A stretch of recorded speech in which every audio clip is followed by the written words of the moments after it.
Time now for our STOHD.com Diamond in the Rough, and it's Brett Brock.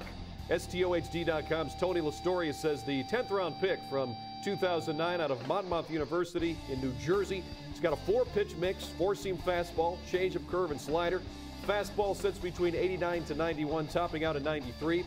He's a sinker baller who gets good downward movement on his 4-seamer that pounds the lower part of the zone and uses a pitch-to-contact approach.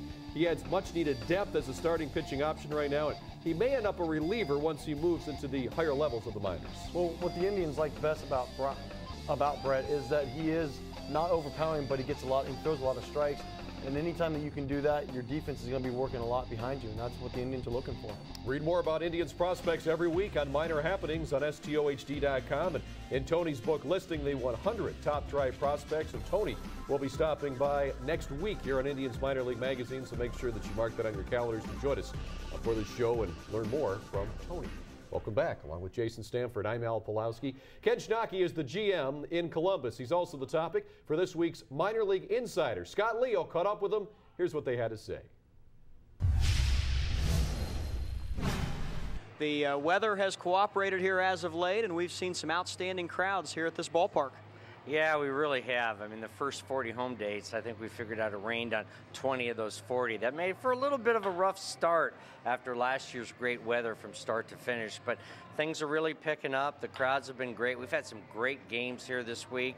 You know, the Clippers continue to lead the Western Division of the International League.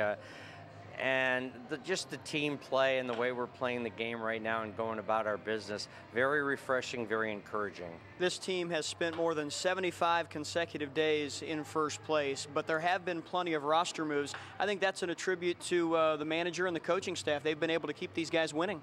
They've done a great job, and you know that's what our job is, to get guys ready for the next level. Let's see, we've sent up Jason Donald and Frank Herman and Shelley Duncan, and Aaron Laffey was down here for a couple of starts. Jared Gettert has come up out of nowhere. He's hit, 10 home runs here in less than a month and really been a spark plug. This team is just looking very well, and Luis Valbuena is back here, and this is the Luis Valbuena we saw last year early before the Indians took him up, playing second, short, and third, and just doing very well. One of the things that I like to talk to these players about is playing in this facility, the 2009 Ballpark of the Year. They play in front of great crowds. A record-setting crowd of 12,207 here for a dime a dog night. Those 10-cent hot dogs bring the people in. Yeah, did you tell them that night they really weren't coming out to see the players?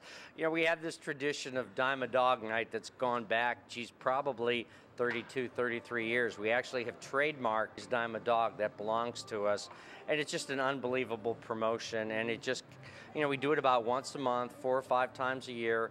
It is just really well received. We always do it on a Monday night. And I will admit, though, that the change from Cooper Stadium to Huntington Park, I think the food tendencies of our audience has changed a little bit. I mean, the other night we only sold 27,000 hot dogs. You also have had some great events at this ballpark that have not included Clippers baseball. Dave Matthews Band performed here, and then later in the year you'll have your second dinner on the Diamond.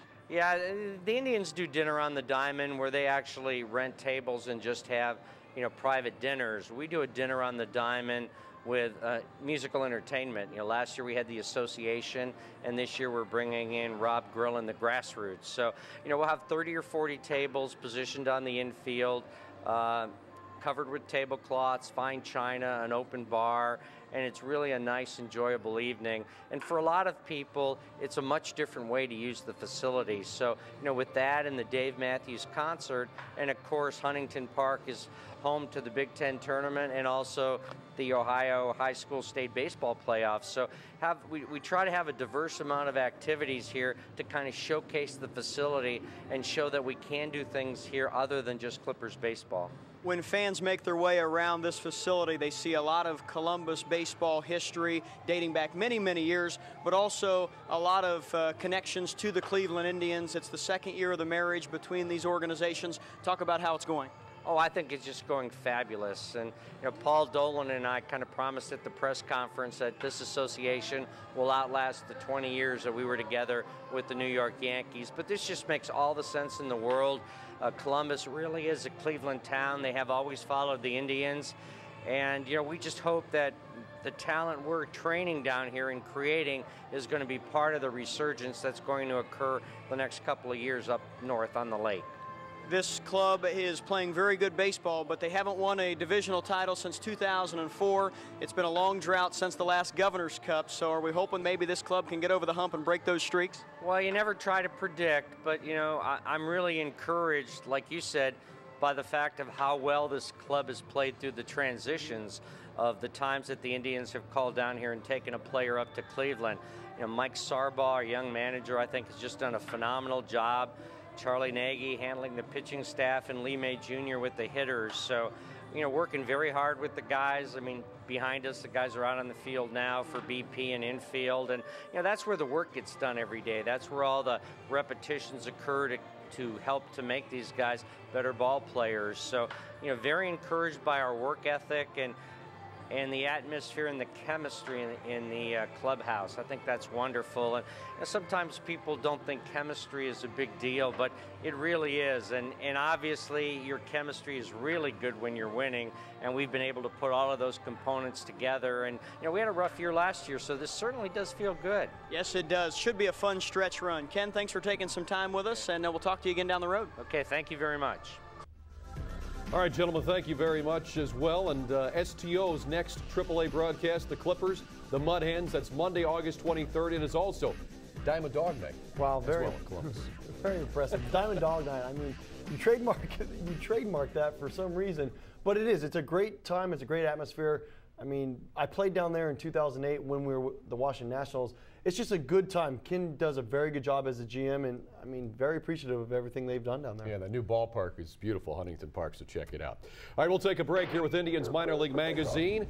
You know, he may be the forgotten piece of the Victor Martinez trade with the Red Sox. Brian Price, he's making an impression this season, though, with the Arrows. You'll meet him as Minor League Magazine rocks on next on STO.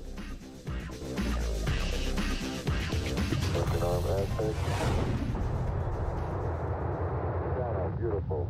26, 36 feet.